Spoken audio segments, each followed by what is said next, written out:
Alrighty, guys. Now, what's up? I am back with a flight simulator video on Flight Simulator X. Now, the sound is just turned off on here. Um, uh, because the music on this one is really loud.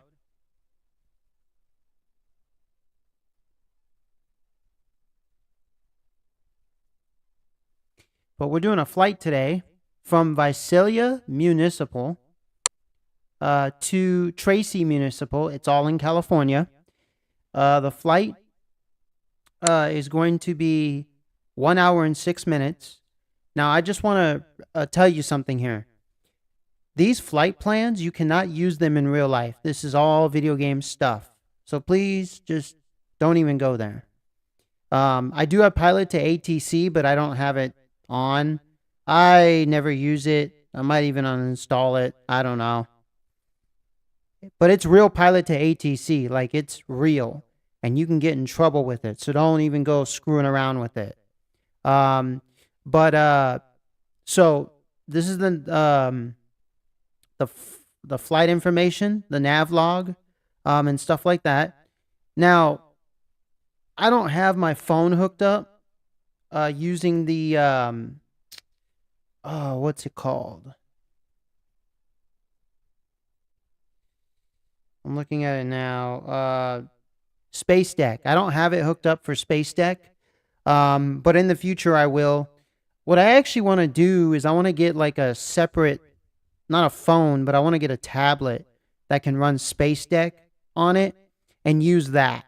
Because my old tablet, it just doesn't run it for some odd reason. So I want to get a new tablet, Samsung tablet that's going to run Space Deck, and then I can have an extra screen, basically running other things on the flight simulators. Because Space Deck comes in handy for flight simulators.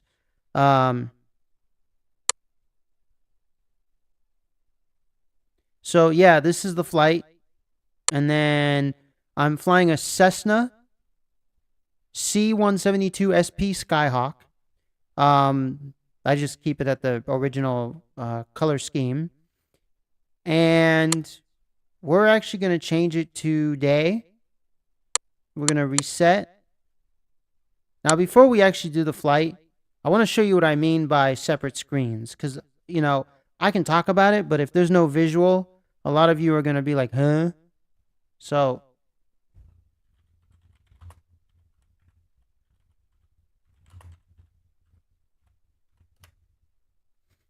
come here, images. So like some people have two screens, like two computer screens, stuff like that. I don't have two TV screens or computer screens, but like you see this, how he has like two tablets here, a computer screen, and he's running some type of software that allows you to have other stuff on the other screens. That's kind of what I have in mind. And it's cheaper because, I mean, tablets only cost, I mean, even computers, I mean, even TV screens or computer screens can cost you the same price as a tablet. But a tablet, you get a built-in, I mean, you can have a Space Deck on it. Sure, you can have it on your computer and then you just, but I don't know. I like the tablet idea because you can set two of them down on the bottom. They don't take up that much space. I mean, that's just my preference. Some people do this, you know. I mean, I don't know why he's using some old flight simulator when it's like, it's the same thing all around. It doesn't make sense. I don't know. But like, here's another version. See how he has two screens on the bottom? Like, I mean, that's probably not a good, probably a better one. Like, here's a tablet over here.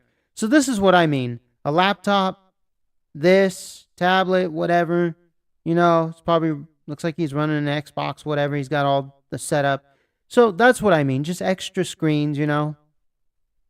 I use my cell phone, but I'm going to get a new tablet because it's just going to make more sense. It's bigger. I'll get like a 10-inch tablet, 8, 9-inch, 8-inch. That's about it. Or maybe when I get a new laptop, I'll, I don't know. But that's what I wanted to show you. So right now we're going to get into the flight. And we're starting off from parking 9. So it's a small ramp gate, parking 9. Okay. So let's change the weather again. Oh, oof. Okay, hold on. So the weather, I usually like, okay, first, before we get to this part, I mean, me choosing the type of weather, that I like to choose, the real world update stuff does not work. It just, forget about it, okay? In X-Plane, it does work, but in this game, it doesn't work. So if you have X-Plane 11 or 12, it works. But this game is really old. They didn't put in real world weather data and all that. So you just have to deal with this. So what I usually like to do is cold fronts.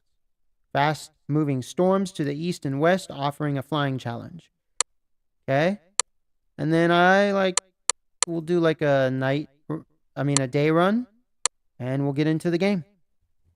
Now, this game has bugs, like, from time to time. Not so much, but they fixed a lot in this game since its release in 2006. Like, the people who took this game and started working on it, oh man, they fixed a lot.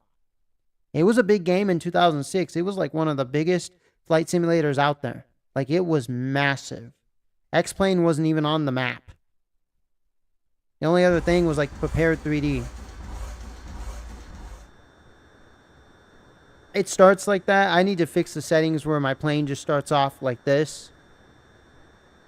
So, nope. Okay. I needed to not do that.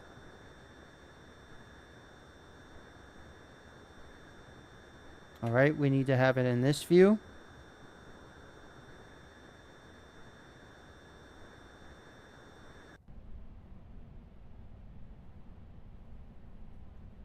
Alrighty. So, some planes have a backup, like a reverse. So basically, you start the engine. You whatever button you have it, set to, you can press it, and you can have the plane go backwards, which is really nice. This one, I don't remember if it has. Well, some planes have it, some planes don't. This one, I don't remember. So turning around is going to be kind of a bitch. But I like to get as realistic as possible. So that means obey all the rules and laws, and try to do things properly, and try to fly right. Okay? Do I have any mods for this game? I have a few. Like, I do have the traffic mod. What else do I have? I think it's just like traffic and some ATC update thing. I think that's all I have. Like, I don't. Oh yeah, of course I have a bunch of planes. Like, I got extra planes, but that's about it. Like, but besides like modded planes, I do have the traffic mod, FSX traffic mod for the. I don't know. It's weird.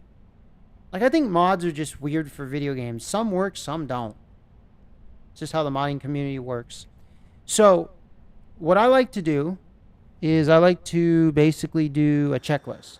I like to do the checklist thing. So you come over here to this little icon here, and you have basically these are procedures. Okay.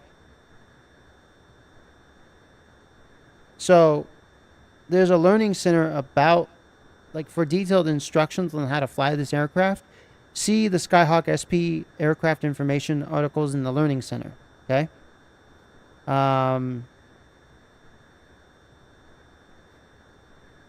So these are all the buttons. You press shift, whatever, for all this stuff. So actually, we're going to do that. But I like to have this radar thing on. I fly by radar.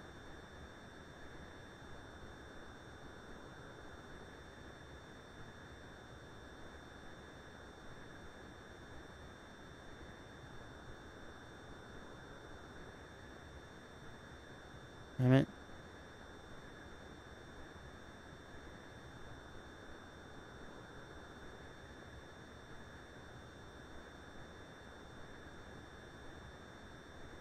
See, is that sufficient enough?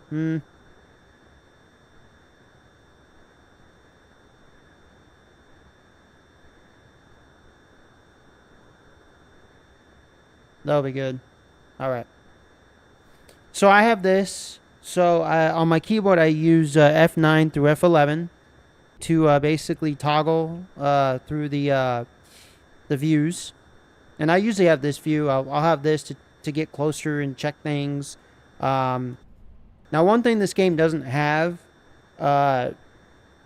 is, well, it does have it, but it's not like in X-Plane 11 or 12, where you let your engine warm up and stuff like that. And then once you get rolling, it stays warmed up, you know, if you throttle down all the way. But here, you let it warm up, right? And you throttle, and then you throttle back down, then it goes back to cold. So it, you know, so it basically, it's like that. So there's a lot of things in this game that aren't so realistic. But for the time being, this was pretty much one of the most realistic home flight simulators you could have. And I said home because there were others that were way more expensive for actual training. I mean, you can train in this too, but there were other ones that were for the military or for Boeing or Airbus that they, you know, that cost $50 million, $100 million, that were actually for training real pilots. But this, for the home use, was pretty, you know, much up there. Prepared 3D was up there. X-Plane, a lot of other, you know, ones were up there. DCS, IL2.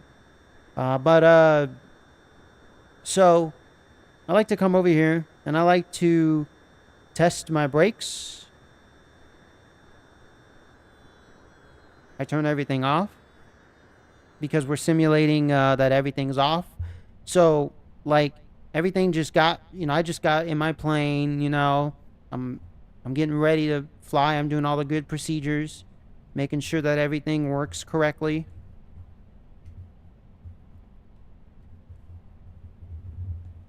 God damn it. Huh. So let me see here. Okay, there we go.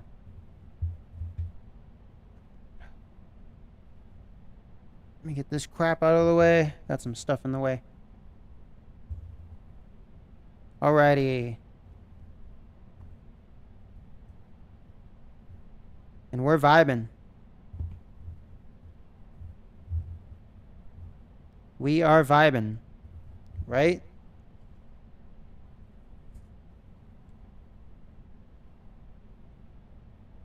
Okay. Let's check the aileron. Let's check the ailerons.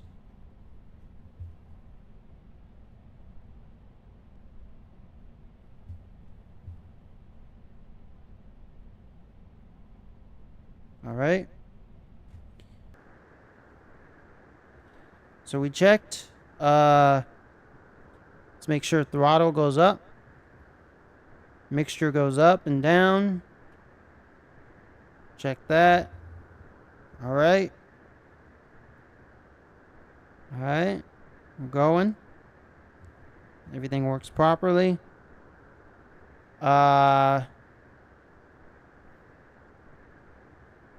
See how it says brakes at the bottom here?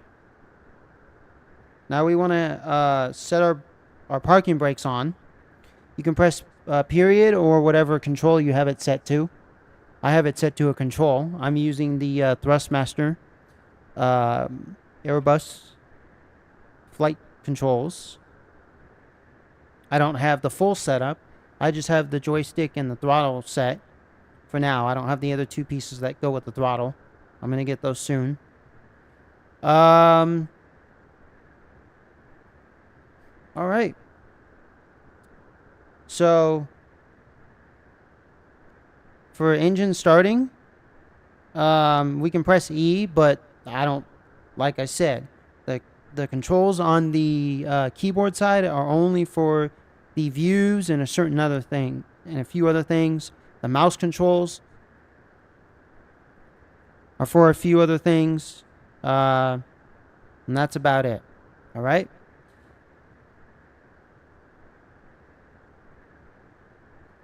So as you can see, our radio stack is off. Our map is off.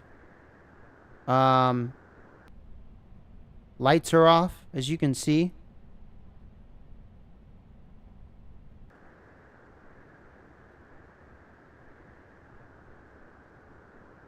Alrighty. So I'm going to throttle open just a bit. We're going to set mixture to rich. We're going to make sure that propeller area is clear. So we come outside, we do a full sweep. Propeller area is clear. Come back inside. Master switch should be on.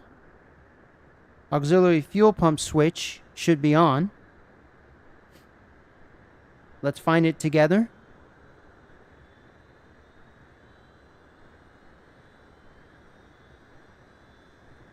Oh, and the pump should be set to full. Ignition switch. See, we want avionics on.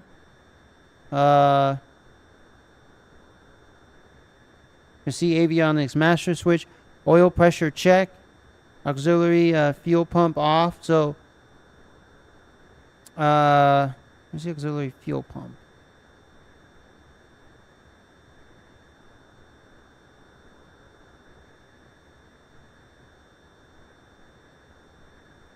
All right.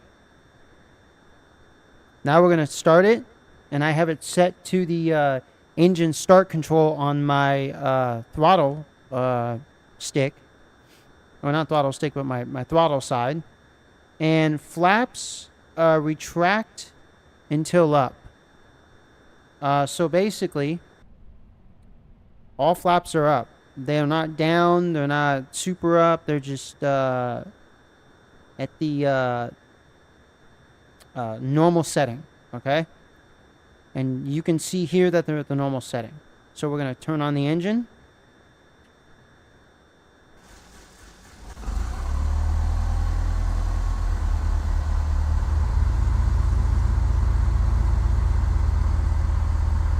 All right. Now I want to show you something. So this is the whole engine start, and then you look for oil pressure check, okay? So here's all the oil stuff.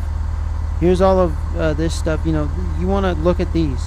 Now, as it's running, you're going to see that this oil temperature is getting up. If I were to throttle this all the way down, the oil temperature would drop down. I don't know. It's just how the game works. Let's see. We got... okay, before takeoff. Parking brake is set. So this is before takeoff, when you get to the runway that you're going to take off from.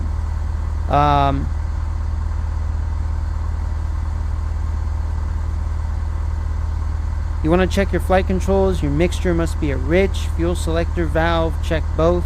Throttle should be at 1800 RPMs. Magnetos check.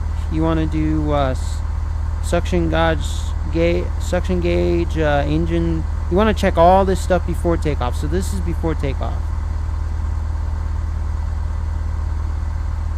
Avionics master switch is on. Flashing beacon and nav lights on as required. So flashing beacon and nav lights. So those two are on. Okay. A lot of people do this when they play flight simulators. Some people don't. They just start the engine, take off, land, there you go. Sure, it's a video game. You can do that. You can crash, you can do what the fuck you want to. But if you're trying to learn, if you're trying to go realistic, then follow the flight checklist of your airplane. Research your airplane. Be professional. Don't be willy-nilly, don't do willy-nilly, but follow the instructions. Because if you're just trying to be good at flight simulators and you want to, be like, you're trying to simulate real pilots in real life, then do that. If you're trying to use flight simulators as a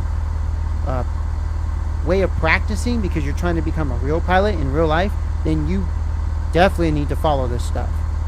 Alrighty, so see how the temperature came up? So, let's see, where does it say 1800 RPMs? What are we at? RPMs? We're not even in 1800 yet. But I'll kind of get around past 10,000 RPMs. I mean, 10,000 RPMs. Oh, I mean, 1,000 RPMs, not 10,000. Sorry.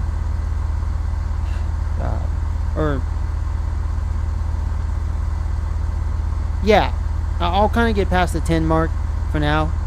Okay, so then we come over here, and I like to do it not from the outside, but from the inside, because I don't know, it just looks better. You can actually see it. And I either use the mouse or I use 1, 2, and 3 on my keyboard, depending on the situation. So you want to tune into weather. Kilo, Victor, India, Sierra, automated weather observation, 2008 Zulu, wind 287 at 10, visibility greater than 20 miles, sky condition few clouds at 3,000, temperature 17 Celsius, dew point 11 Celsius, altimeter 2952. Okay, I forgot to do one thing here. You see this? What I'm hovering over? Here, let me move this box. This right here is the map.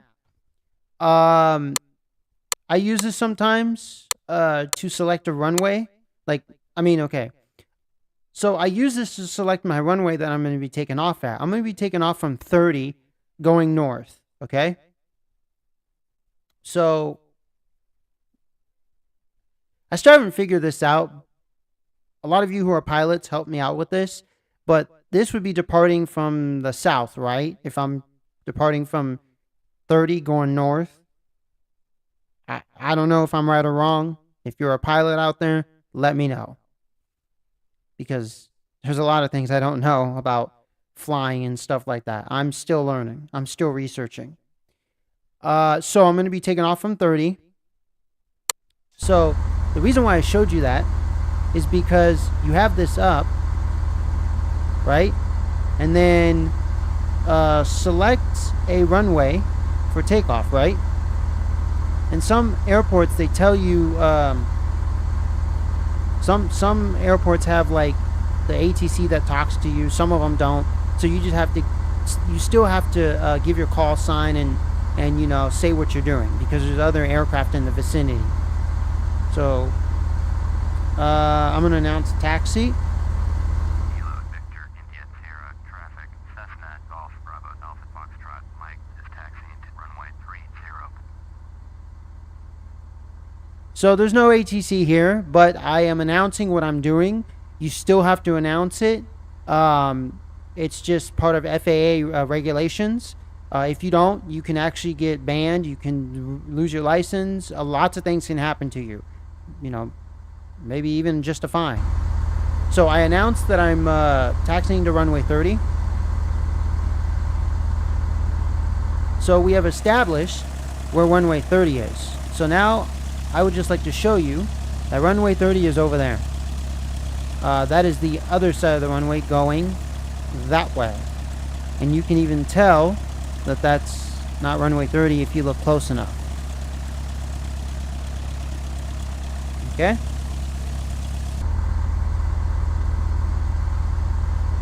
Let me show you again just in case you're wondering. So that's runway 30, that's runway 12, and you can tell. All right? Alrighty.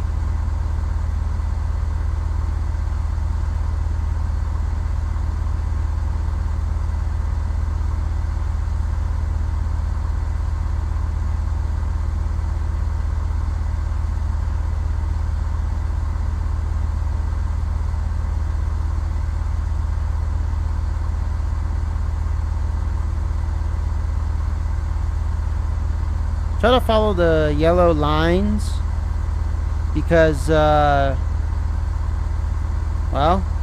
that's where you need to go.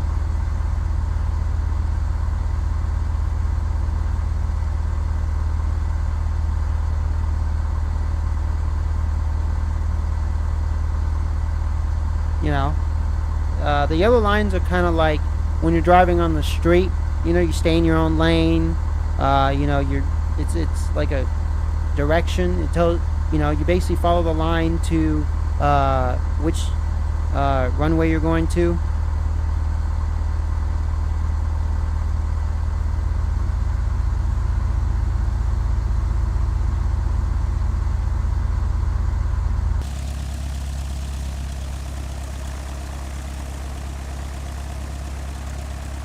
You don't have to stay on the yellow line, but follow it. You know, you don't have to, your wheel doesn't have to be dead center on the line. But, you know, see how the line's here, I'm following it.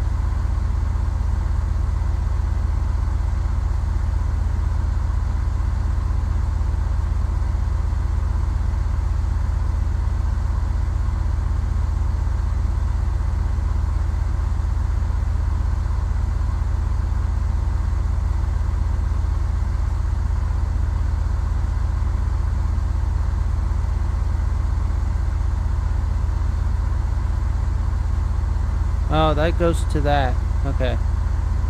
So actually, we're just going to go out to here.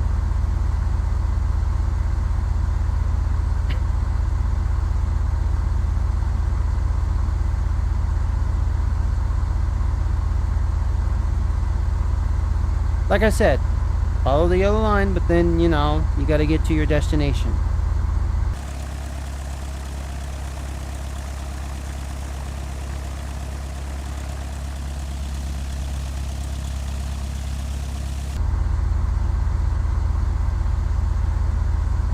See? Here's the yellow line.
So I throttled down because I'm getting real close to it, so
Alrighty. So what do we do here? Anybody know? Checklist. So this is before takeoff. Parking brake is set, as you can see here on the bottom. Flight controls are all good. Mixture is rich. You can see mixture right here. Fuel selector valve, both. You can see right here. Elevator trim is set for takeoff. Now, I can have it at 10 or I can have it at 0.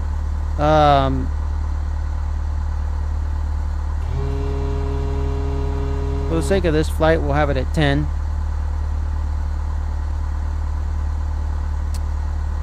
Throttle, we want to be at 1800 RPMs. And there's a reason why I stopped here. I'll explain that in a minute.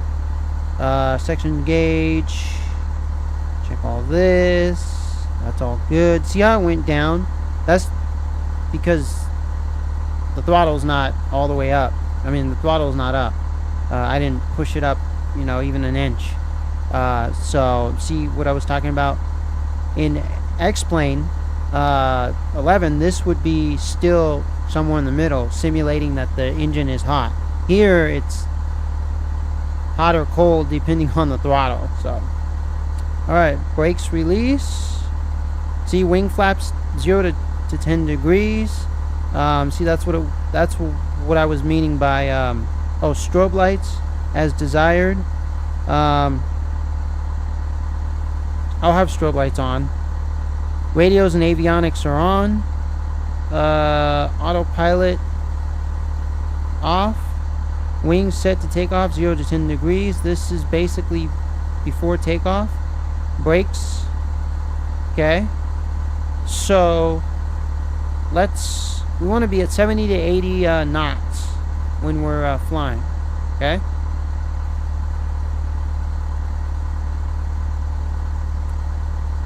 And before we do that,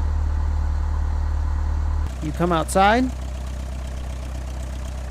and you literally have to look to see if anybody's coming from both directions. See who's landing. And also see who's taking off.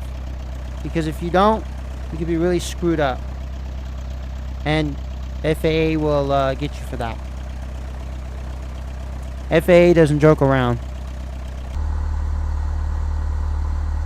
Alright.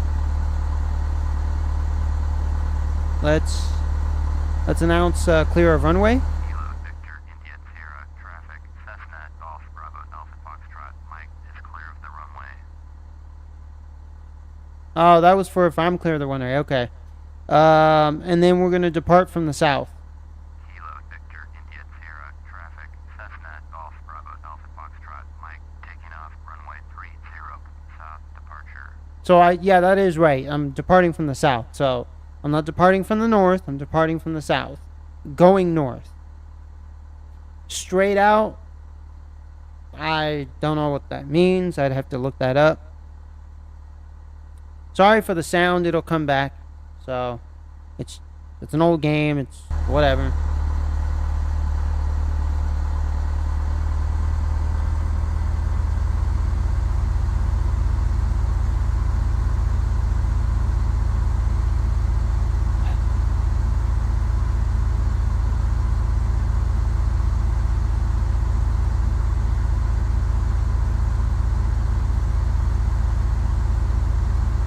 Remember, flaps are down 10 degrees.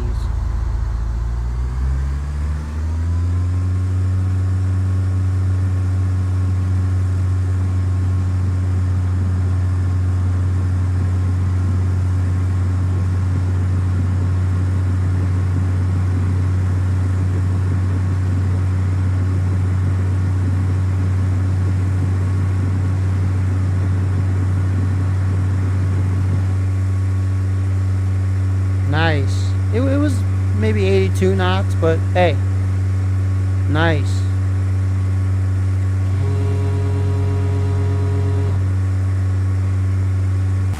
Flaps are up.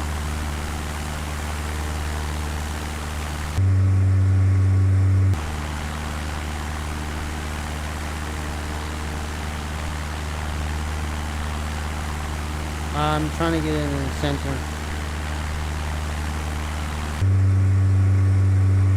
Alright, let's check our map. Oh, we're beautiful.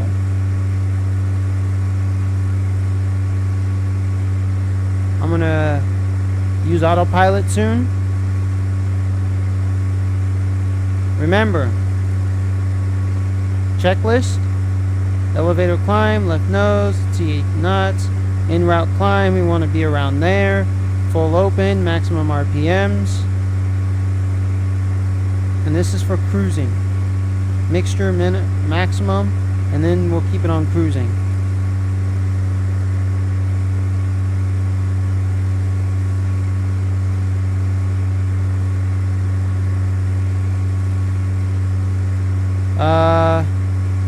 We're gonna do this because we're gonna have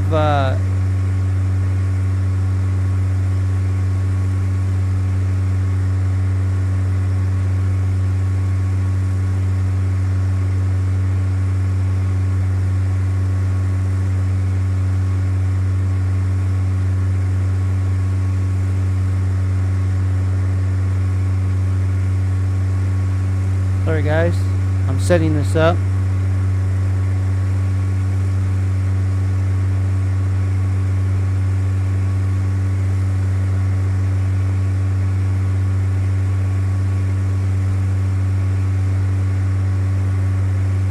Be about 400 for climbing.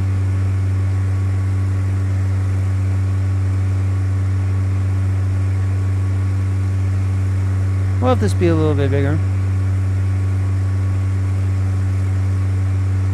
So this is what I usually have on my tablet. This thing right here.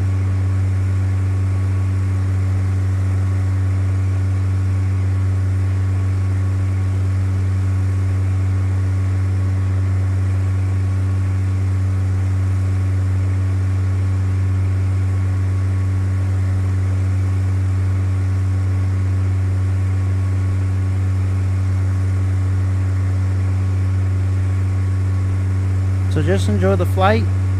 I know I told you the flight time, but that flight time that you see there estimated is because I'm climbing. So it increases or decreases if I climb or descend. If I'm level, then it's the right flight time. Okay? I just want you guys to know that.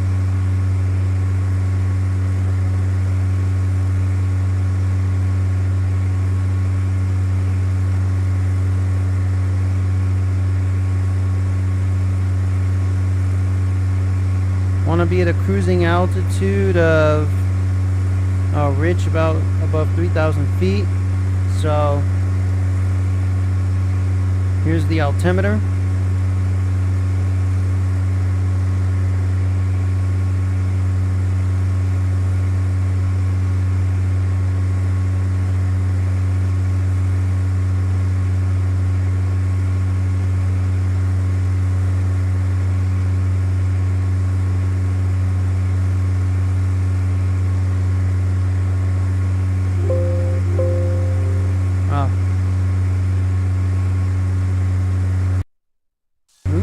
My bad.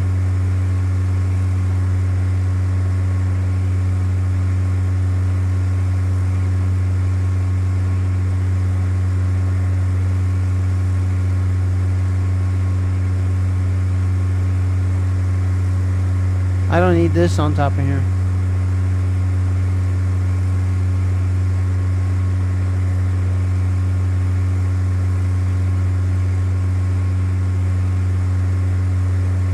There you go. That's what I meant to do. It's not.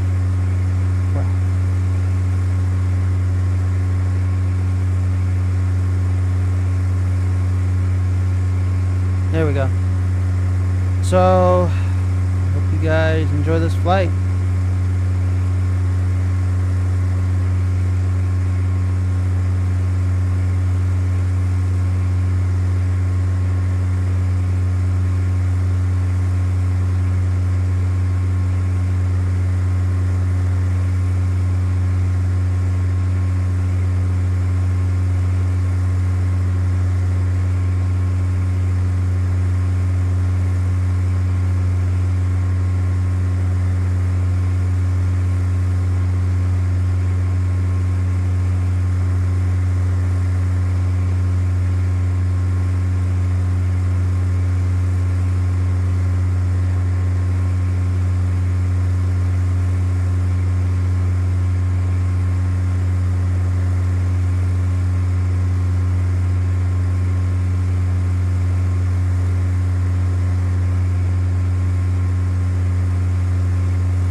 already. Just had to call a friend of mine. But,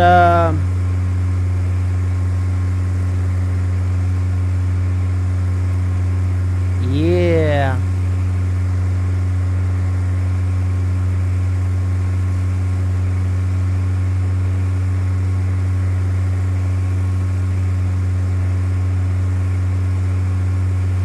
So I'm just adjusting the mixture as I'm climbing.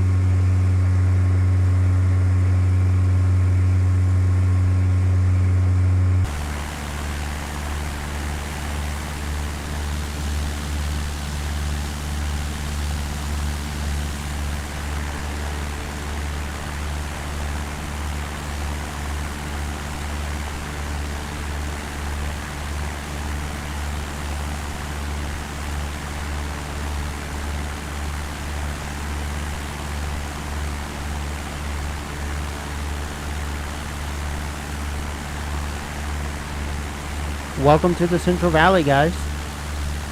This is the Central Valley. I was practically, I wouldn't say born here, but close enough. I lived here most of my life. Fresno. Shout out to everyone in Fresno. You know. Not Fresno, Texas. That's a wannabe Fresno. Fresno, California is the only Fresno. Home of the Bulldog. Ho, ho.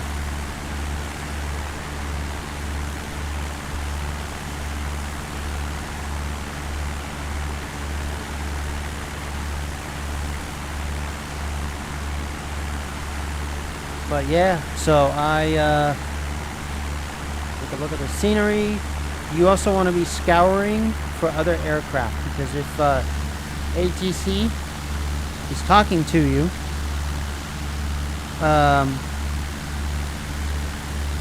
like I can tune in to Fresno Approach,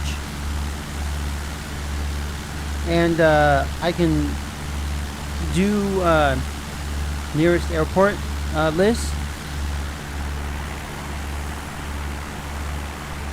Now, I know this is not realistic, you know, looking here. So realistically, you look in the cockpit. Like I said, this is a video game. So if you're trying to just play it as a video game, okay, be my guest. If you're trying to be realistic, hey, then be realistic. The choice is yours. So basically,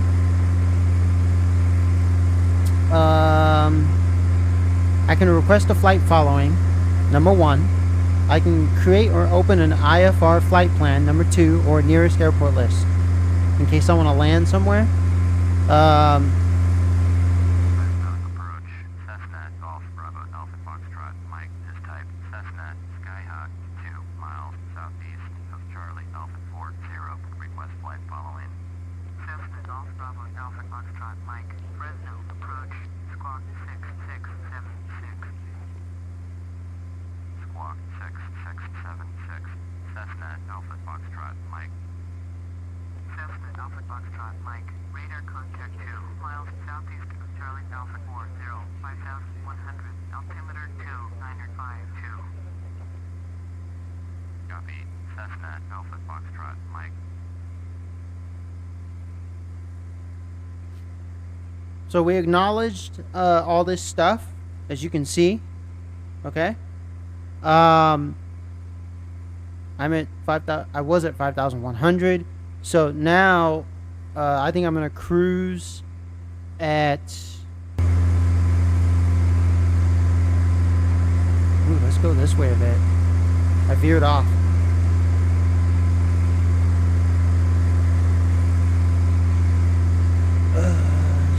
So let's check our en route climb.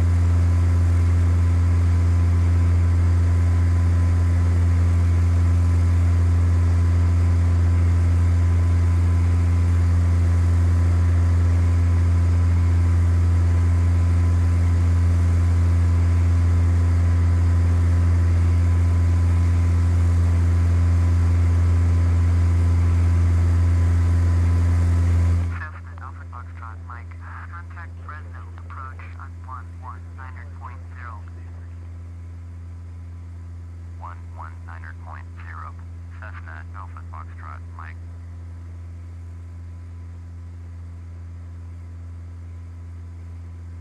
Fresno approach. Cessna Golf Bravo Alpha Foxtrot, Mike, with you. Cessna Golf Bravo Alpha Foxtrot, Mike. Fresno approach. Roger. Altimeter 2952.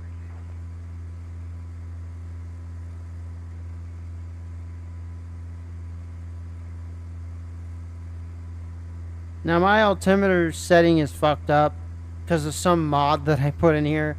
I never fixed it, but it's whatever. I'll just keep it the way it is.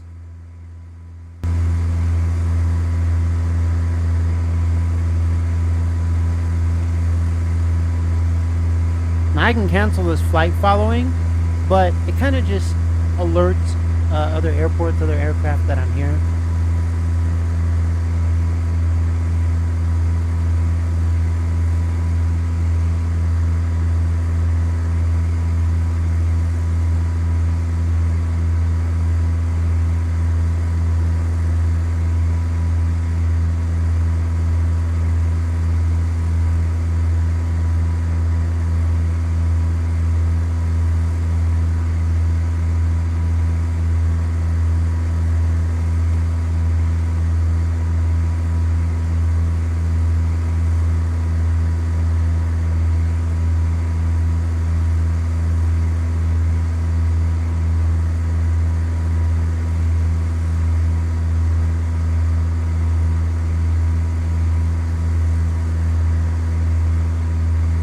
I think we'll cruise at like 8,000 feet or something.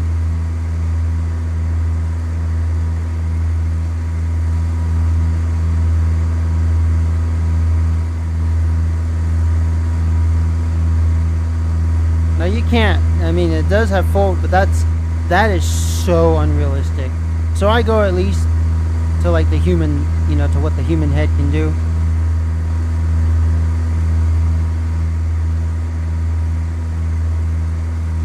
Now, a lot of you are going to say, can you run this with some type of VR, like some type of, even that, what's it called, IR track? Yes, you can. Or your action camera, you know, how you can use that as a, yes, you can.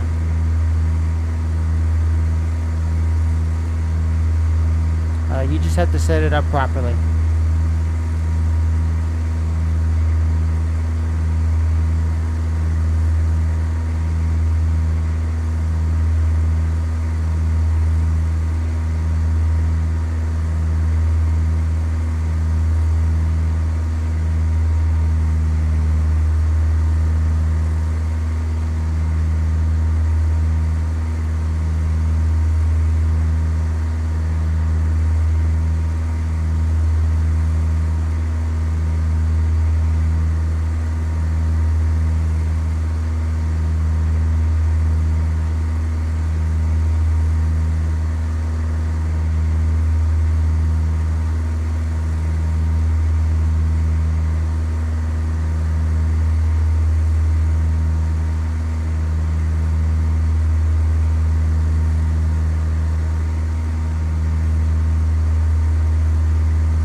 Make sure you press D and B on your keyboard to basically have these calibrated correctly, because they could go out of whack, especially if you have a mod on that makes them go out of whack.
This is always going to be kind of weird.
Alright. So you see how we're close to the 1 hour and 9 minutes? It's because I'm not climbing anymore.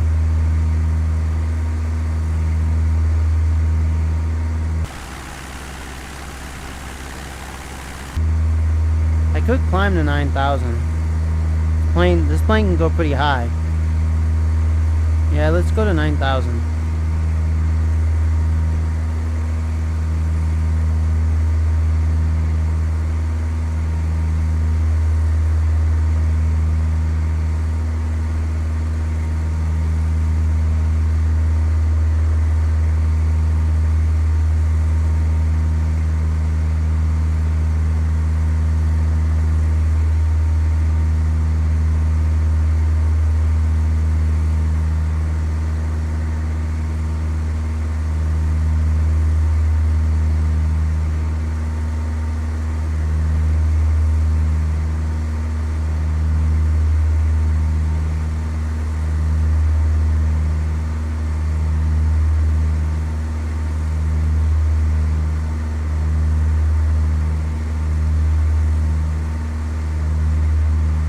Not 12:44, but okay.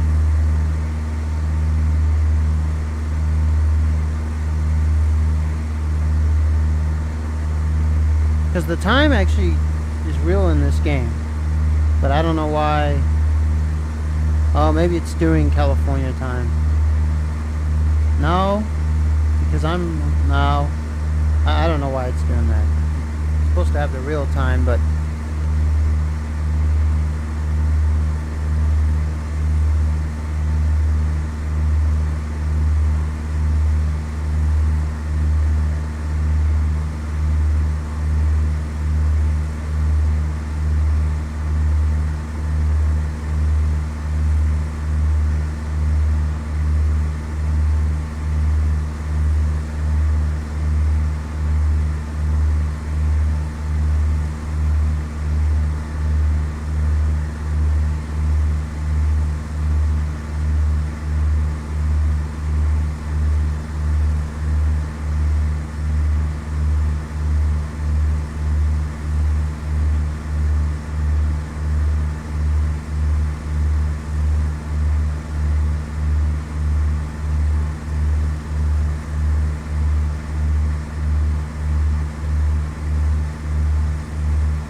level.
Perfect. Level?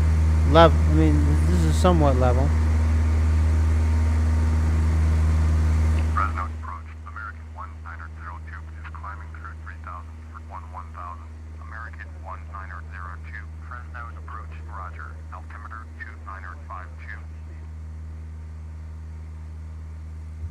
So we can hear other aircraft in the vicinity. Make sure you check around.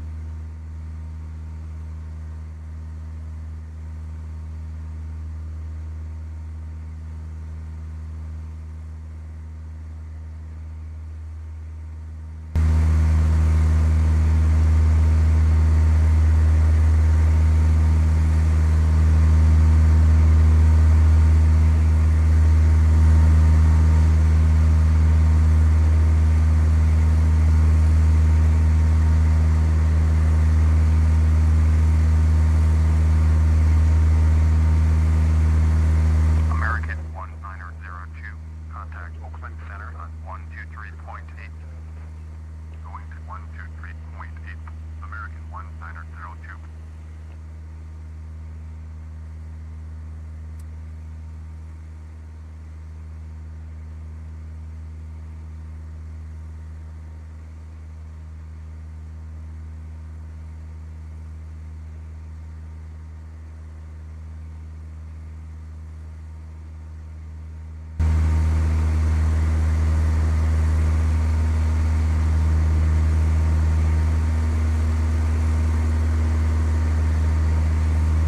See, the Eagle doesn't know whether to move left or right. That's fun.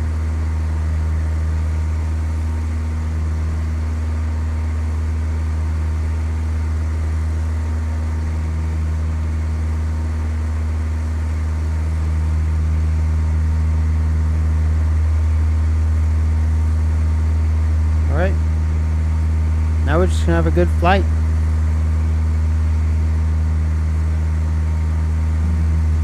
Alrighty, guys.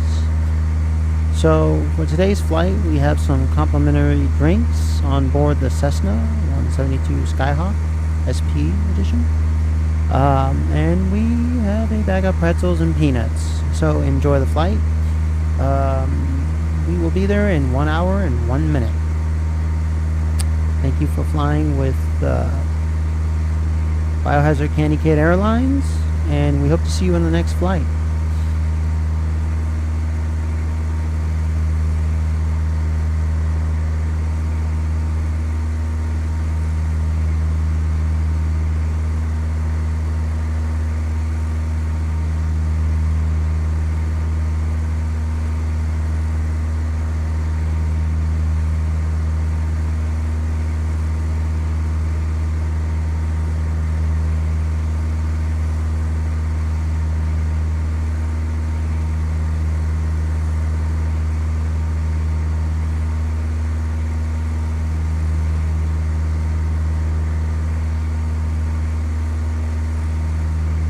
Now, in case I can't see what direction I'm headed, I can look here. I can...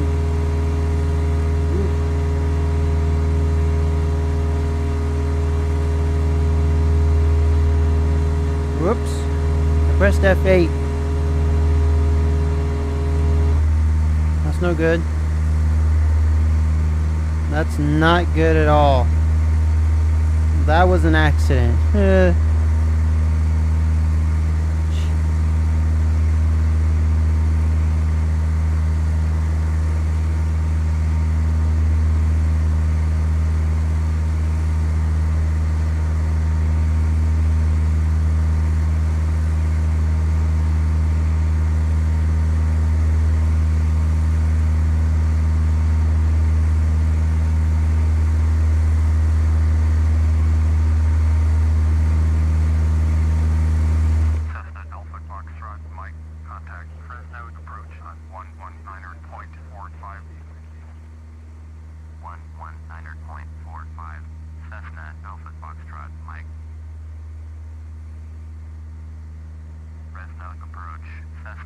Golf Bravo Alpha Foxtrot Mike with you.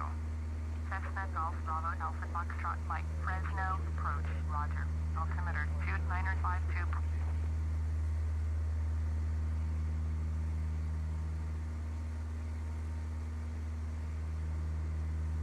Yeah, that was a close one.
Alrighty.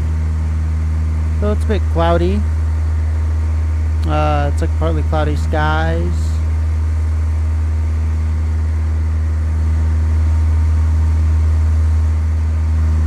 And, you know, it's a great day for flying.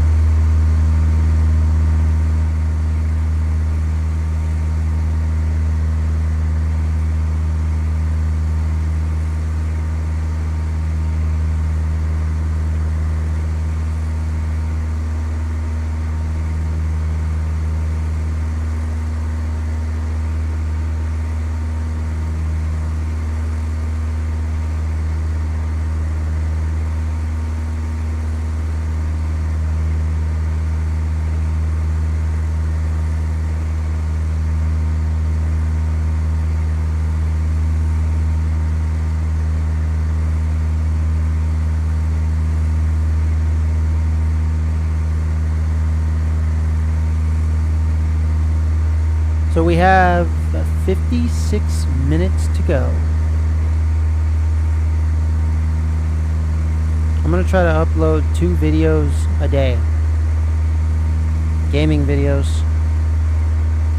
So I want to talk a little bit about The Sims for the last remainder of this flight. You know, I'll start from here. So when a company develops a game, and the game becomes old,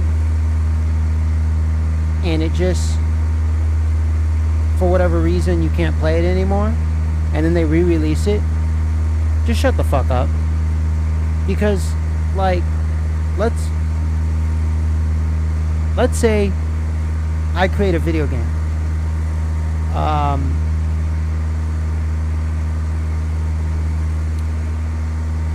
Let's call the video game, let's give it a name.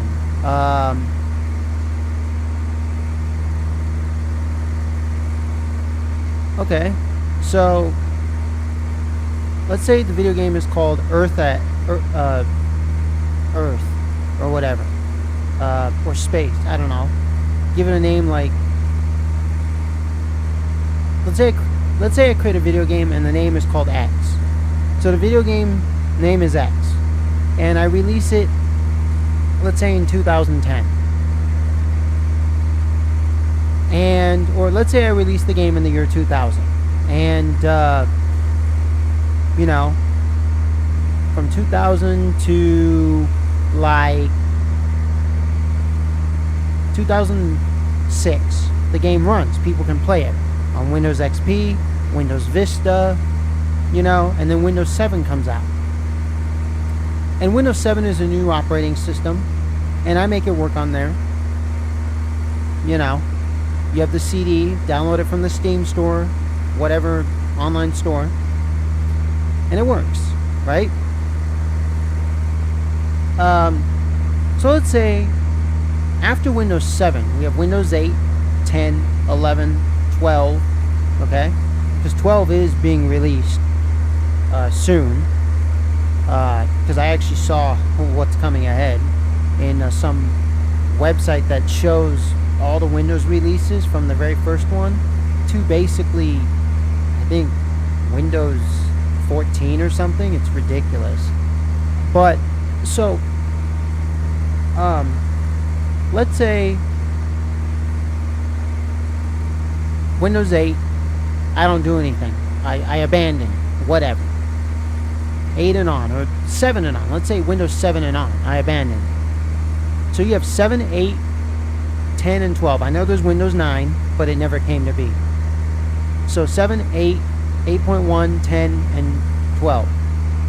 7, 8, 8.1, 10, and 11. And then 12. Let's say all those years I do nothing. But then let's say Windows 10 and 11 are out. And finally I release it as is. I just make it run on modern systems. As is. But it still has all its bugs and all that. Well, that's my decision. If you don't like my decision, go fuck yourself. What you can do is you can get the game, and then you can test it out, tell me what's wrong with it, even though I already know what's wrong with it, and then I'll fix it. Or don't get the game. I mean, it's your choice, but just don't complain. Oh, we don't have the game. We wish we had this game. We have to play the new one that costs $50, and we don't have the old one for free or $2. Oh, now you released it. Oh, but this is not how we wanted it. It's like, you can't, I mean, I'm thinking in the way of EA, Rockstar, all these fucked up companies. I'm not thinking in the way of me, Biohazard Candy Kid. Because if it was me, I would make it to where the game would be free. I would make it free open source. I would make my money off of it, and then at a certain point in life, I would say, you know what, the game has been out for 6 years. I made my money. Now I'm going to release it for free as a free open source software, and the whole licensing thing and all that's going to be, you know, what it is. And then I'll let people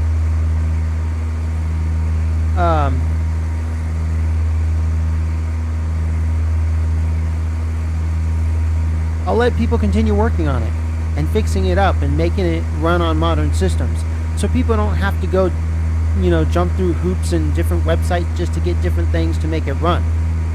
Like The Sims 2, you had to do all these patch fixes. Basically, you know, by the time you fix the whole damn thing, like, it would have been like a few months, you know. You would have had to do like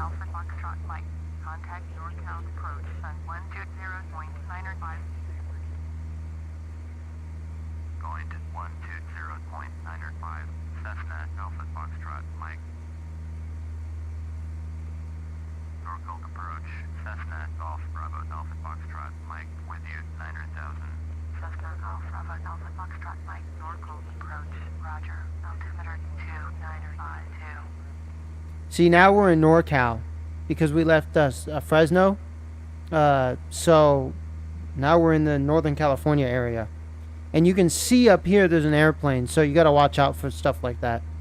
That's why once in a while, periodically, you got to look.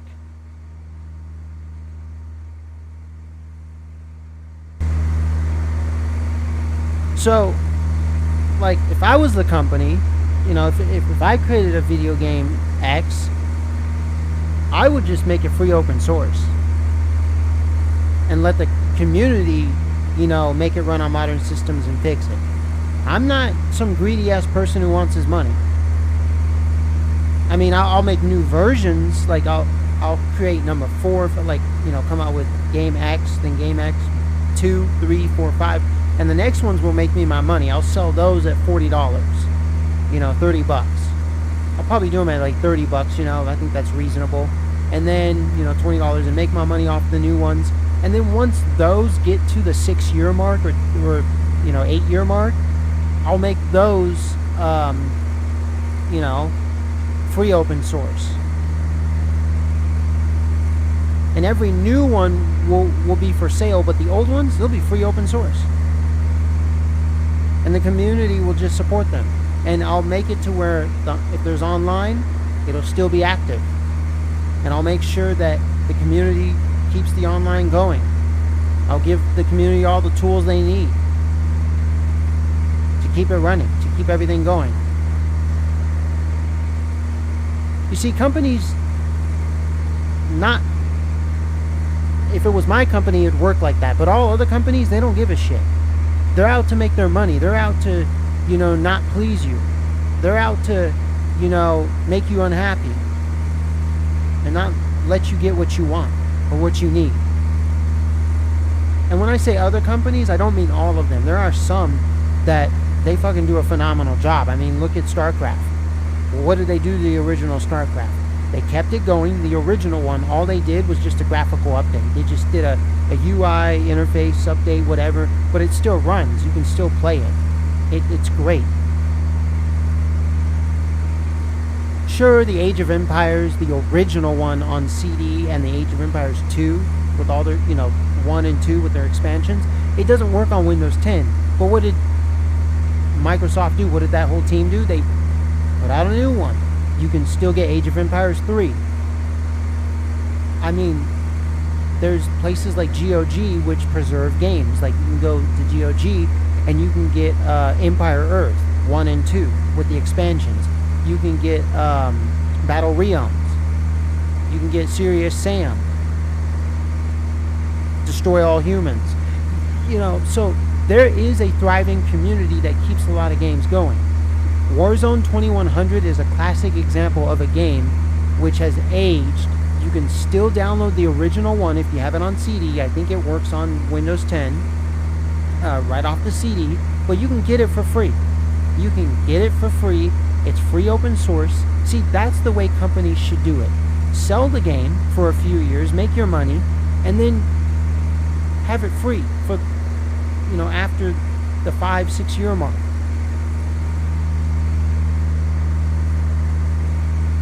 And if you want to keep it, monetized, then sell it for $2. Sell it for $2. You'll still make some money off of it. Just keep it running. Just keep updating it. Make sure it runs on modern software and hardware. But not that you do all this bullshit of letting it go to abandonware, or you let it, basically let it rot.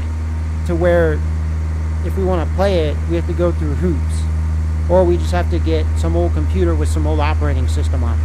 Like, what the heck? Or you make it to where, okay, we'll give you what you want, but it's going to cost you $100. Like, what? Like, you re-release it, you make it shitty. It's like when people re-release, like, okay. There was a version of San Andreas that was re-released that was shit. It ran like shit. The people who re-released it made it shit. Okay? Like, we want proper releases. We want proper updates. We want everything to be proper. It's not asking too much. Like, especially now that gaming has exploded from 2010 and on, with the advent of esports, electronic sports. Okay? Like, the gaming industry should be catering to us, but they're not. They're out to make money. They're nefarious companies. The big major ones. And even some of the small major ones. And some of the small or large indie developer major ones. But there are some companies, like I said, who are great. And they give us shit for free. They make it free open source. Or they re-release it properly. Or it's an old game, but they sell it for $2, $1.99. Because it's that old and they don't care to make money on it anymore. Just enough to, just to add a few cents to their portfolio. But, seriously. And we don't care if it's $1. Because, okay, well, that's justified. We'll pay the $1. Because that's not free, but, it's not expensive. It's close to free, but you get my point. So, this game. The company, the people who worked on this game to get it fixing and running on modern systems, I think did a great job. Are they still updating it? I don't think so. I don't think they're still working on it. But it runs on Windows 10. Runs on Windows 8.1 and I think Windows 11. So it's great. I play it on Windows 10. It works just fine. And on Steam, of course. On Linux. And I think Apple, iOS. But this is what I call, people really caring about a game and doing something about it, and Microsoft not really, hammering down on certain shit and saying, nope, not allowed, not allowed, not allowed, or, oh, this is how we have to do it, giving us basically shit.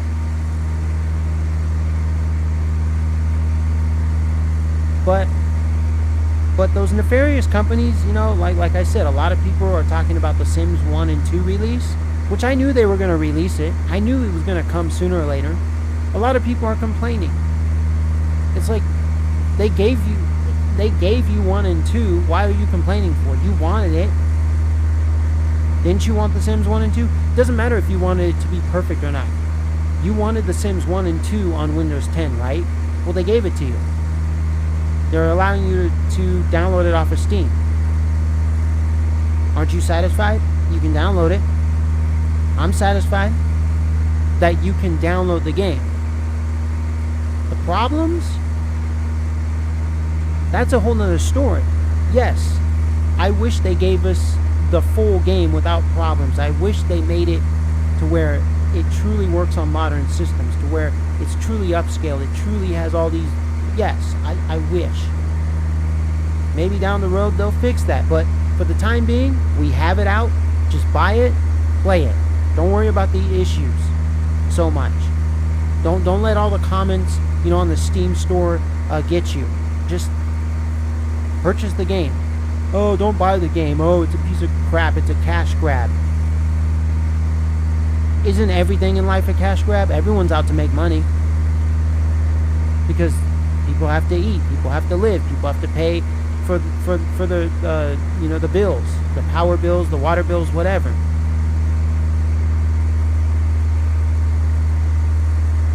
So seriously, stop with this cash grab thing. I know that there's loot crates, loot boxes. I know there's I get it. I get it. I get the whole evil side of things. But look. If we're just going to be negative, talk about a negative, if we're just going to project negativity, we ain't going to get anywhere. Look at the positive side of things, and the positive side outweighs the negative side. They put the Sims 1 and 2 onto the Steam store. There's already people coming up with patches and fixes like, oh, you want the IKEA stuff? Well, here's how you put it in. You want these extra songs? Well, here's how you put it in. Because EA didn't fix that.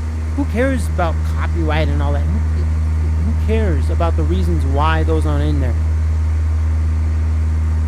Just download the game, shut up, and play it. If not, stop talking about it. And don't download and don't play it, don't look at it, just go do something else. Because we don't want to hear you fucking bastards, complaining. That's just ridiculous. I wanted to play this game when it came out in 2006, but I never did. I knew my computer wouldn't be able to run it. It had a bunch of bugs when it came out. I was actually playing other flight simulators, like Sierra Pro Pilot, and then I was playing Apache versus Havoc and MiG Alley and some other ones that were a little bit lower tier flight simulators, but they were still pretty advanced. And so I got a Windows 10 machine. I built the computer myself. I mean, not totally. I had the help of a friend. And then he told me this game was on here, and I said, wow. And he goes, but there's still some bugs. It's 95% there, 90% there, but once every 2 months, you might get a crash. Okay, whatever. You just restart the game. Cool. He told me that, but I was like, cool. I just downloaded the game, played it. I didn't give a shit. I didn't complain.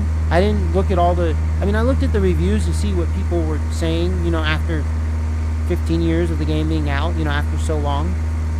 After the game has been out for so long, just to see what people said about it and if there still was a community for this game. And there was. There was a lot of videos on YouTube about this game.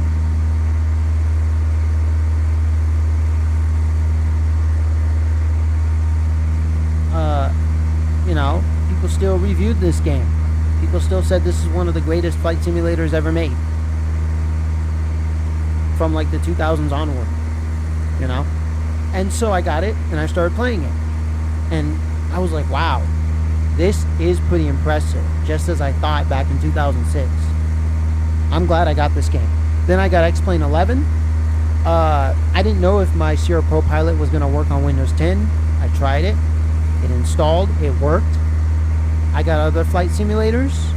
And so, you know, DCS, IL-2, Stumovic, and what is it, 1946 or 42, whatever. You know, so I got some others. Yes, I even got Flight Gear. My thing is, it's shit. People really need to work on that game. Yes, you can buy it off of Amazon. It's a 10-disc CD or 6-disc, whatever. But it's shit. It's free. Yes, it's free open source. But there's some issues to it. So I would stick to this game or X-Plane if you want really good flight simulators. Prepared 3D, that's a little more on the expensive side, and it's more for like those who really want to be professional and learn how to fly airplanes and helicopters. So I just got this game and started playing. I didn't sit there and rant about it, and no. The issues, they're there.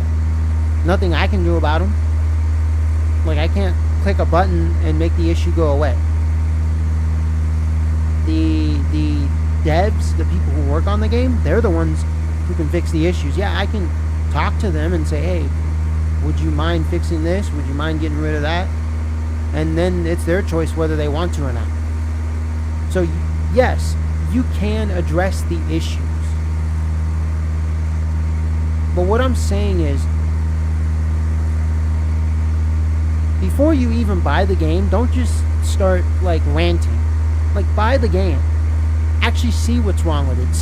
Don't just, like, watch a video of someone who's bought the game and then rant about it.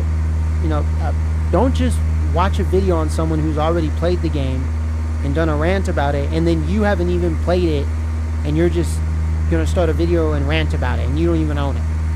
Actually buy it for yourself. You can always return it. There's a return policy. Test it out yourself, and then do a rant. I've seen the videos of people talking about The Sims 1 and 2 and saying how, oh, this needs to be fixed. This is not in here. And I've read all the articles. I've read a bunch of articles online. But see, I listen to those people and I'm like, just seeing what the people are saying, but I'm still going to get it, regardless of what people say. I'm just listening just to see, you know, what they're talking about, what issues are there and not. But it's not going to make me choose whether to get it or not, or choose to rant on it or not. I'm not going to do a rant video on it. I'm actually just going to get the game because I want the game, because my old CDs do not work on Windows 10 unless I go through a bunch of hoops. I'm just going to get the game and play it and shut the hell up. And when they fix the things, they'll fix them. If they never fix them, then oh well. Oh well. I'm not gonna complain. Like, I'm not, I'm not someone who's gonna. Sure, if the game is to where it crashes every 5 seconds, like it crashes on startup, yes.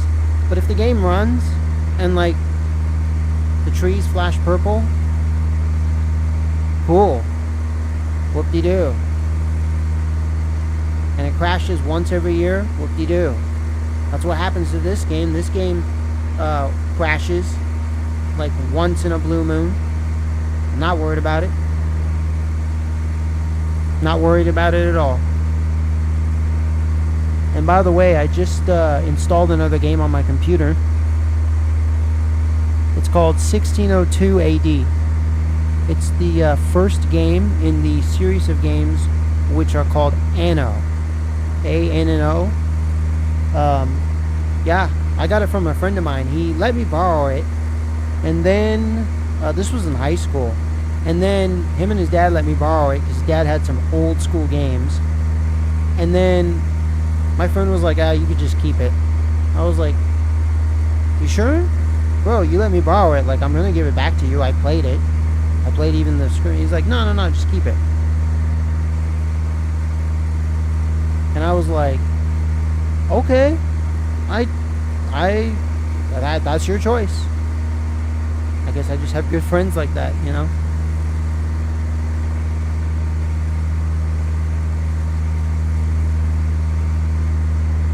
So I'm going to do a series on that where I just do some gameplay.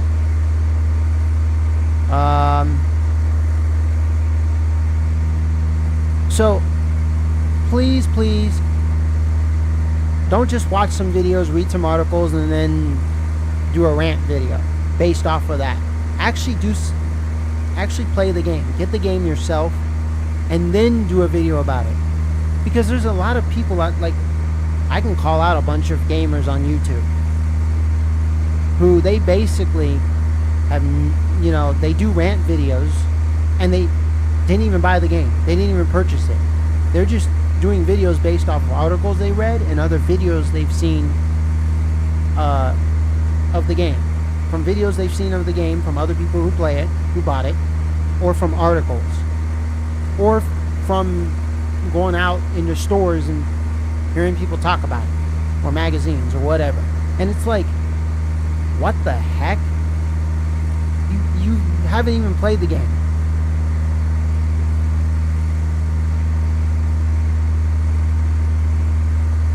Like, I can talk about this game because I played enough of it.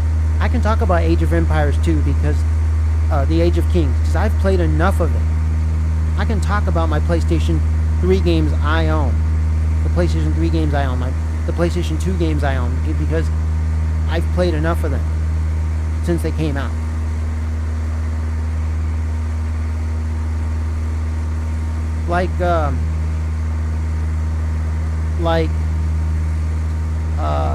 Now there's this aspect too. There's this I'm going to talk about. So, like,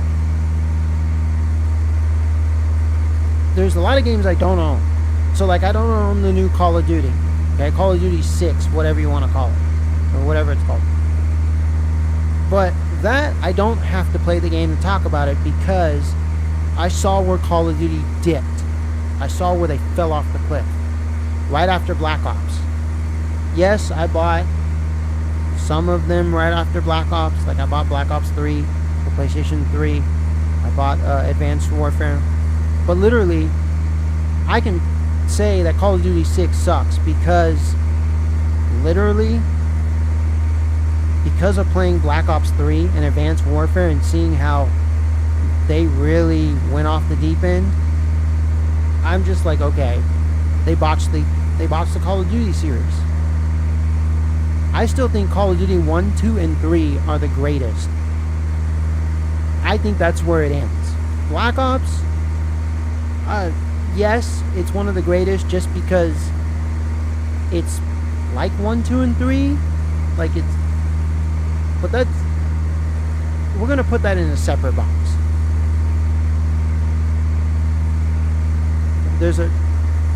If we're really going to talk about the real Activision, the OG Activision, it's Call of Duty 1, 2, and 3. if we're gonna talk about Activision when it was an OG, when like there's two different kinds of Activision, okay? There's the Activision that created Call of Duty 1, 2, and 3, and that whole team and all the people who worked at Activision then. Then there's the Activision that created Black Ops, which totally different. So the first team created 1, 2, and 3. They created three masterpieces. And then there was the team that created Black Ops, which is a masterpiece within itself. So I guess you could say that's the fourth greatest one, and that's it. So there's only 4 great ones, but made by 2 different eras of Activision. You see what I'm saying? And the rest of the Call of Duty suck. Even the PSP version. I think there's a Nintendo DS version. Or 3DS or whatever. But literally, it's like, well, I can't say Rockstar because all the GTAs are great. Even the Nintendo DS one, what was it? The Chinatown one or whatever? Number 6...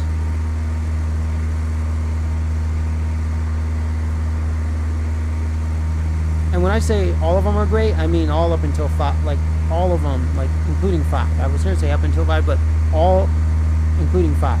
Number 6,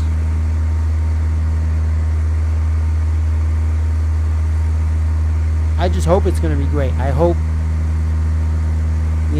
that's not going to be botched, because I had a friend who wanted to work at Activision, and even then, this was, I think, 5-6 years ago, even then, they were kind of changing.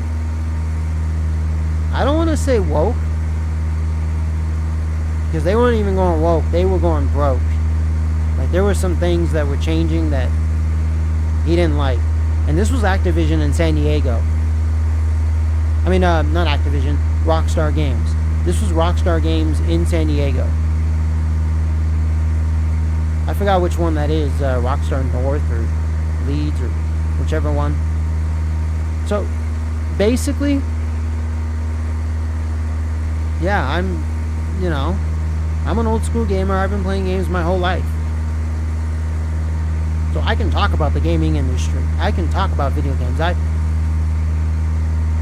can really dive deep into games. More than most of the gamers on YouTube, on the internet, out in this world. Because a lot of them, they're just clickbait. They're just talking heads. And they know nothing. And they just play the latest and greatest, with the latest and greatest graphics, hardware, software, whatever. They just, and they know nothing. And there's only a select few of us that we truly know our softwares, our hardwares. We know what games are the best, which ones are the shittiest. We know what to look for. We know, we've been around the block. We've been around multiple blocks, multiple times. I'm not anybody, I'm not king of the gaming world. But I'm within that small niche circle that knows what the hell they're talking about. You want some good gaming advice? I mean, you want to, you're someone who, plays video games, but you want to play more, you want to play good ones, I can direct you to really good video games. Some of my friends might say that some of the choices, some of the video games I play are shit. They just wouldn't play them. That's fine. That's their choice. And they would say that the rest of them are great. Good job. You picked the good ones. Okay? I pick what I like, right? But I also pick good games. I don't pick shitty games. I don't play shitty games. Like, maybe to you they're shitty. Some of you may think Flight Simulator X is shit. But you don't count. You know why? Because you're one person versus 10, and we all win. because the community knows this is a great flight simulator. They know that. The flight simulator community, we know this is one of the greats. There are shitty flight simulators out there, and we know which ones they are.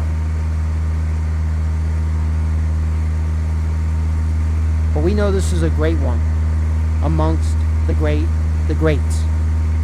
This still stands the test of time even today. And there's ways of making this look like a graphical marvel if you want it that way.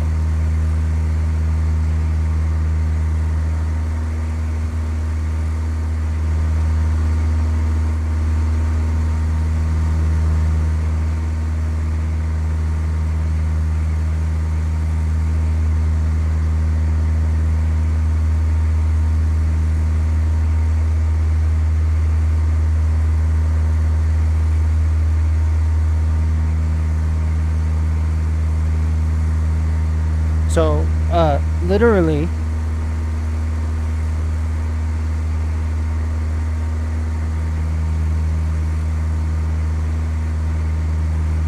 like, seriously, like, if you, look, you want to get into gaming, I got a couple quick tips. We got 23 minutes. You want some tips? Alright, they're in no order. Not tip number 1, 10, 9, 8, 7, whatever. So, couple tips. Get a desktop computer. And make sure you get one that has disk drives in it. Or that you can put a disk drive in it if you're building your own desktop PC. Don't get a laptop. If you're going to go gaming. I mean, if you're just going to sit at home and game. If you're going to go travel, then get a desktop for when you're at home, and then get a laptop for when you travel. Okay? Console gaming. If you're going to play single-player games, or games that have split screen, console gaming's fine. If you're going to go online, stick to PC gaming. Handheld gaming, same deal. If it's going to be single player games, or you link up via a cable like the old Game Boys and the old PSPs and DSs and stuff like that, then that's fine. Online, PC. So if it's online gaming, stick to strictly PC. So PC, console, and handheld like Game Boy, PSP, DS, 3DS, all that shit, fine. Yes, I have some mobile games, but they're not games with in-app purchases or ads. And actually, some of them are just games that were on PC or on console, just ported to cell phones, and you can just use a joystick connected to your cell phone to play them, like King of Fighters. Or like arcade games, or even some of them are games made for mobile, but they don't have ads or in-app purchases. Maybe they cost $2.99, but that's about it. $1.99. But you get my point. Let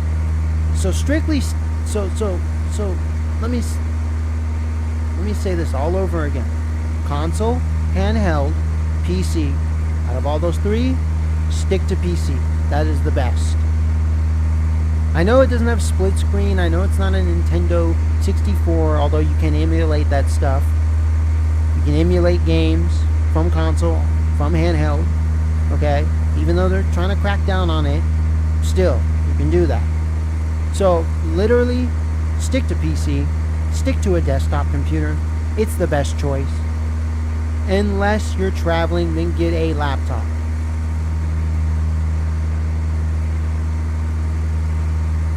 And make sure you carry an HDMI cable so you can hook it up to a screen, a bigger screen.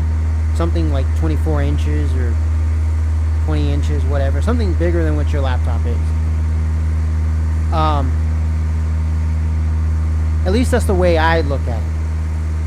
That's the way, I see things.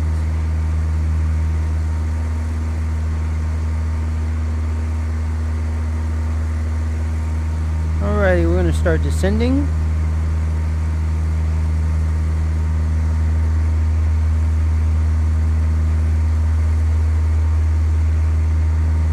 We don't want to descend too much because we don't want to be in the yellow. So that's what I suggest, is you stick to PCs, okay? The amount of PC games that are out there, starting from the 60s onward, is ridiculous. And I said 60s because yes, they had PCs in the 60s that had games on them. I mean, it wasn't like the 80s or 90s or today, but there were some people tinkering around with the idea. So, but let's say from the 80s onward, you know how many games are out there? Like, we're in the billions. We are in the billions. Like, I can't remember the exact number, but it's up there.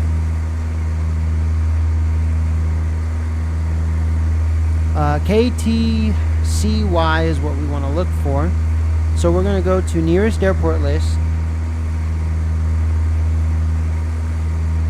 And we're going to look for KTCY. Do I see it? Nope. Do I see it? Nope. Do I see it here? Yes, we do. Tracy Municipal. Automated weather. Kilo, Tango, Charlie, Yankee, automated weather observation, 2135, Zulu, wind 287 at 10, visibility greater than 20 miles, sky condition, few clouds at 3,100,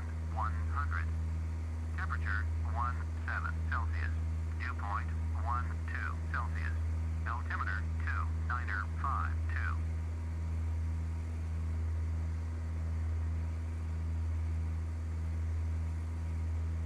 Okay, so this is where we look at our map, and we want to see which runway we land at.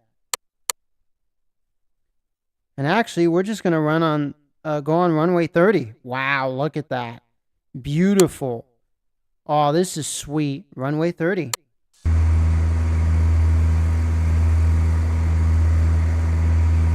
Full stop landing is what we're doing.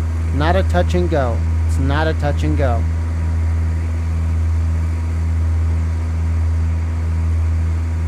We announce our position.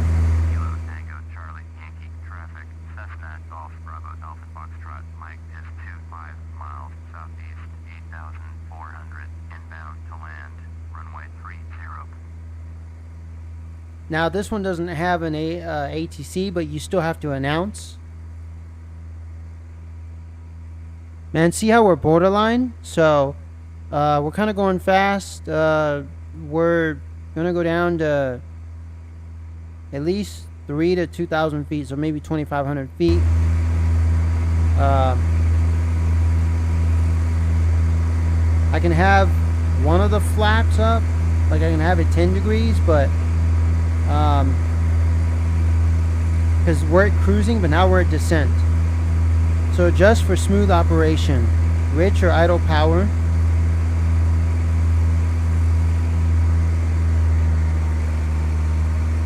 Mixture should be, this is before landing.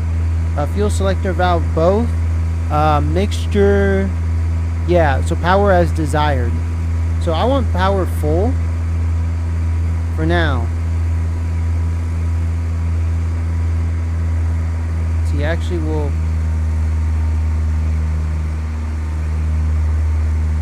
actually kind of want to go this way.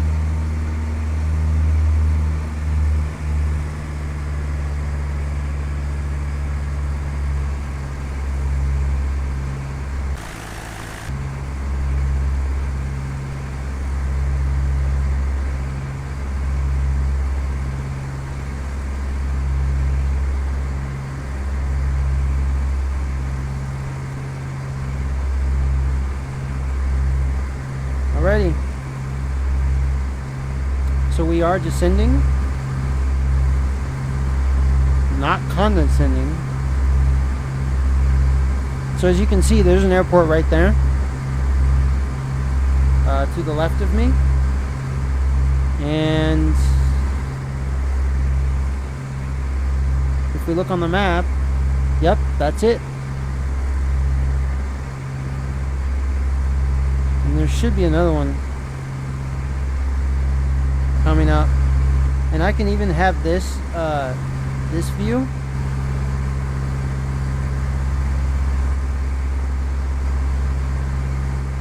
But it's better to have it on the 3D setting. So stick to PC gaming. And when you get a PC, don't worry about RGB lighting and all that. That's not gaming. That's, you know, you see all this flashy stuff and oh my gosh, that's a gaming PC. Oh my gosh, that's going to make me perform better.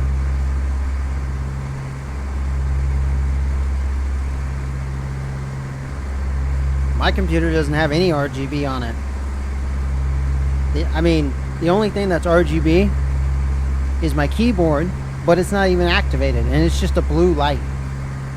It's just like those old school keyboards that just lit up the keys so you could see them just in a white color, but this one's blue.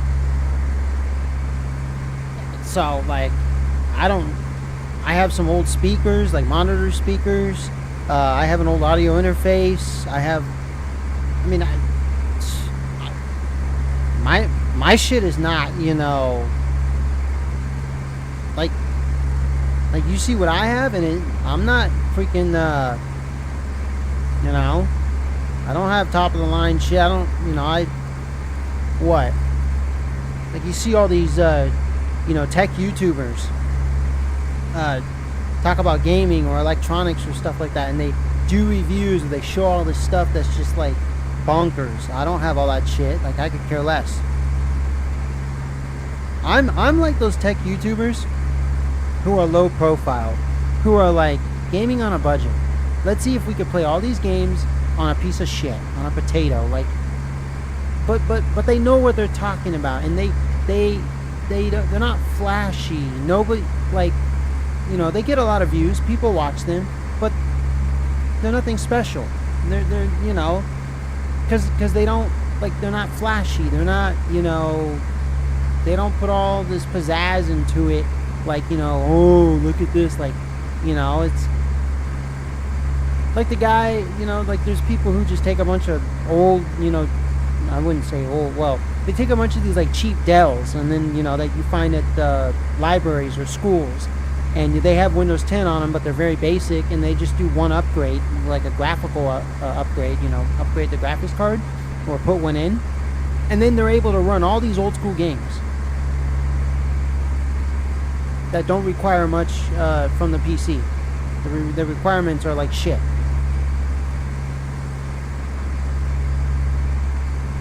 You know what I'm saying?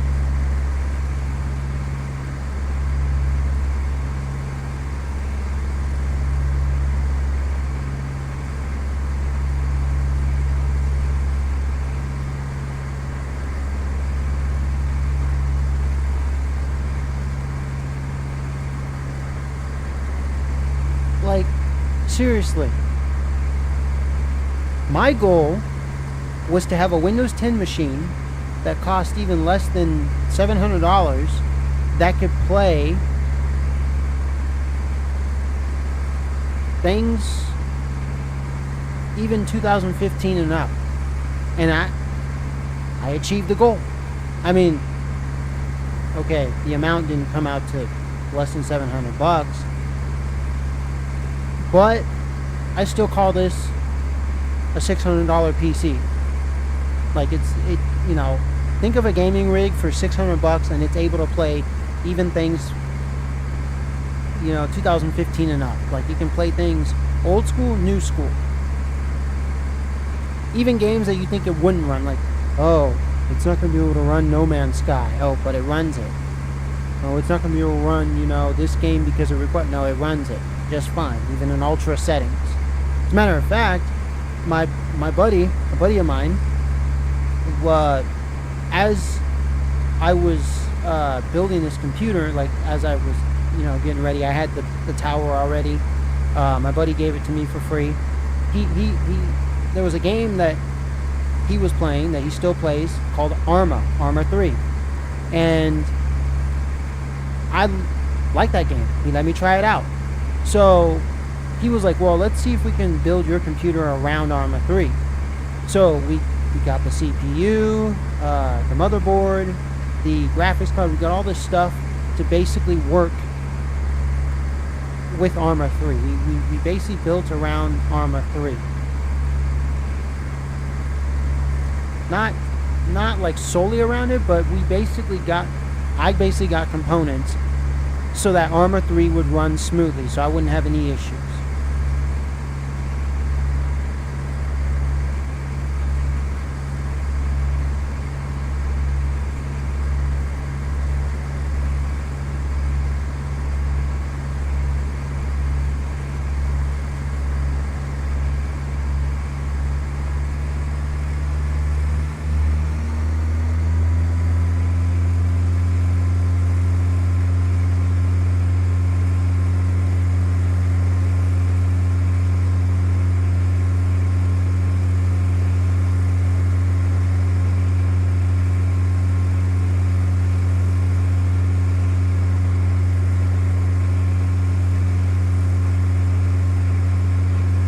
I'm still kind of way up here, so I just don't want to be too close to the yellow and stuff.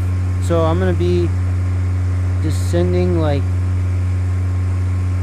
I'm going to keep it at the 300 mark or 400 mark, depending.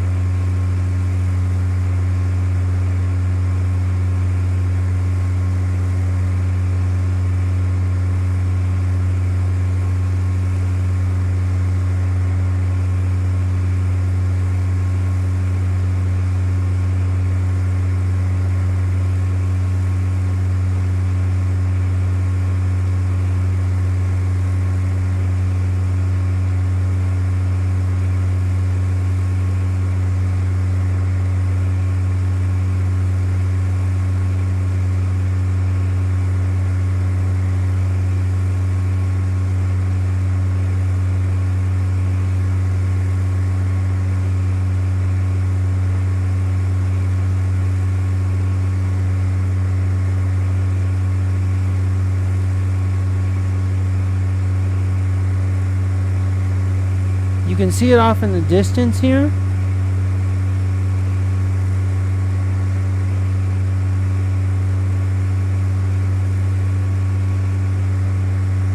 Kilo Tango Charlie Yankee traffic. Cessna Golf Bravo Alpha Foxtrot Mike is 10 miles southeast, 3000 inbound to land, runway 30.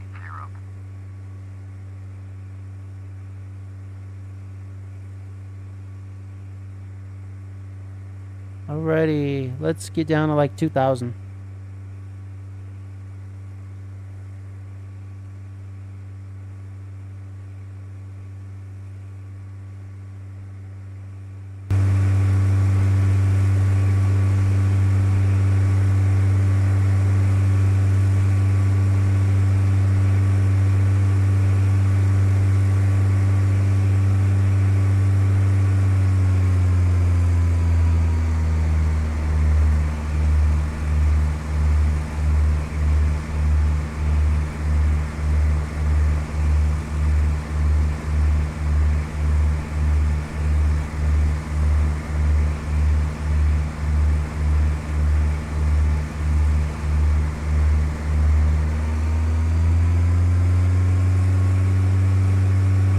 And I'm gonna have to take autopilot off.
Alrighty, we're gonna have a smooth landing.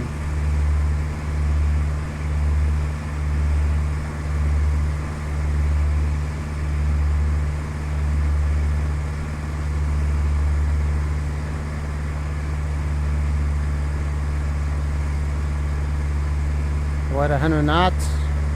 Roughly around there. You want there to be like red and white lights. That's kind of the happy medium.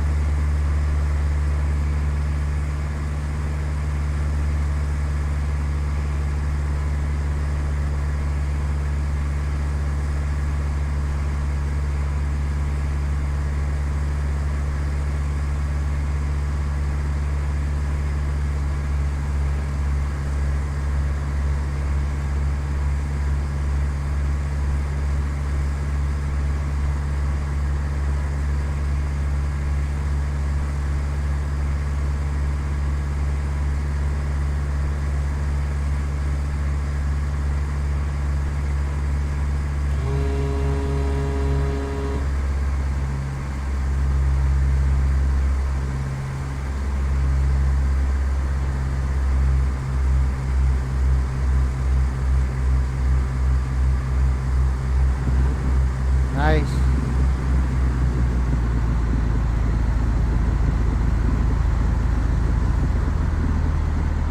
Nice.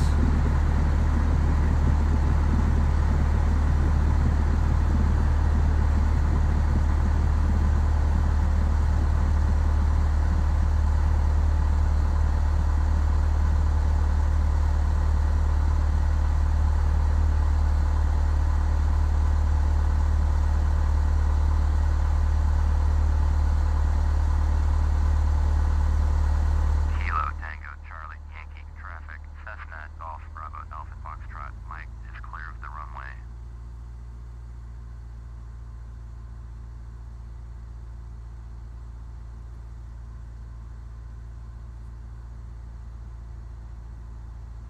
Oh, this is sweet. Now you see how there's an airplane right here and it tells you what it is? That's what you want to look for when you're flying. Because if the ATC asks you, you know, do you see the Boeing whatever to your left? You gotta look. If you don't see it, you gotta tell them. If you do see it, you gotta tell them.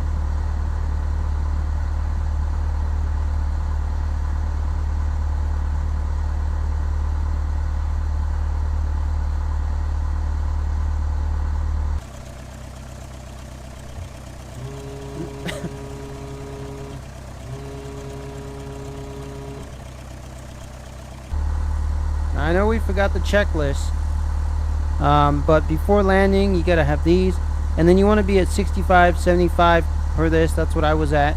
I forgot to check, but more or less I could tell I was at that, you know. And then after landing you want everything up, and then of course we're gonna do for securing the airplane. But I'm here because this is another runway, and I need to go to a place where I can park. So I'm looking around to see if anyone's landing.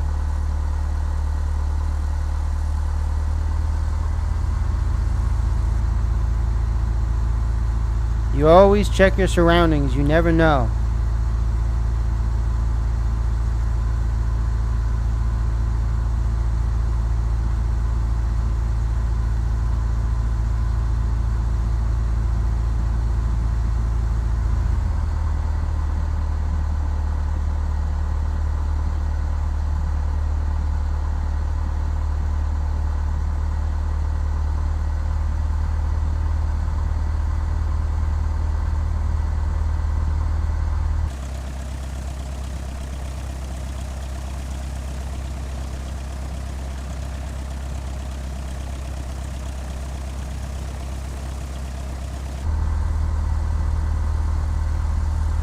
You never know.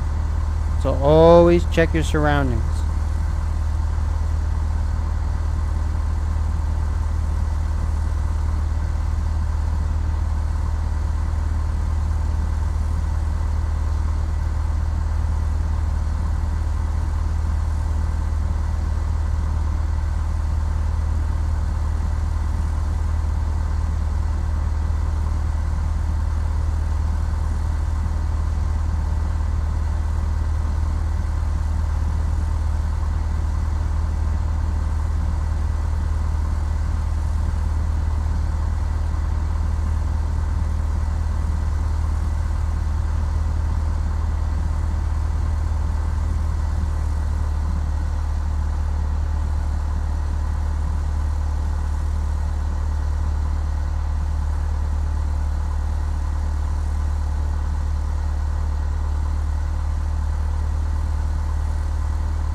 Alrighty. Now we do our on-off procedures. After landing, wing flags up. They're up. Parking brake set. Parking brake is set. Avionics master switch off. Okay. Mixture idle cutoff.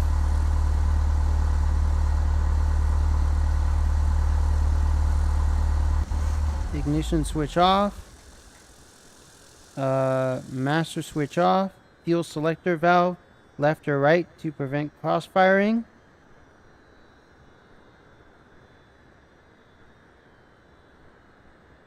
And then you could have this all the way down. All right. And we did our flight. Visalia to Tracy. I hope you guys enjoyed this flight. As well as I did. This was a great flight. Oh. All our lights have to be off. Make sure that's off. Those are up. Left or right.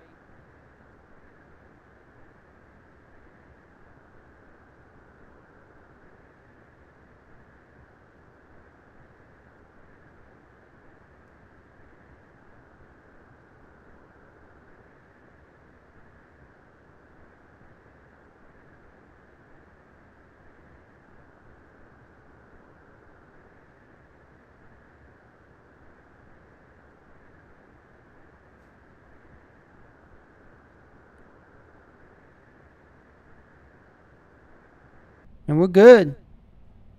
So hope you guys enjoyed this flight. You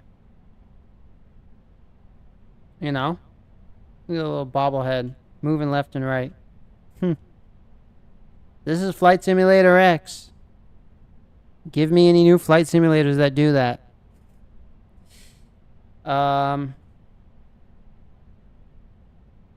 So yeah. Well, I'm gonna probably get to watching a movie or play another game. Probably do another live stream. I don't know. But you guys take care. More videos to come. Probably try to do 2 videos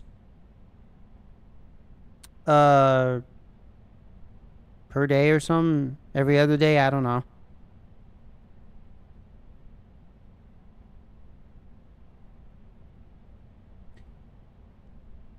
And like I said, I'll still talk about things and tell the truth. And what the hell is this?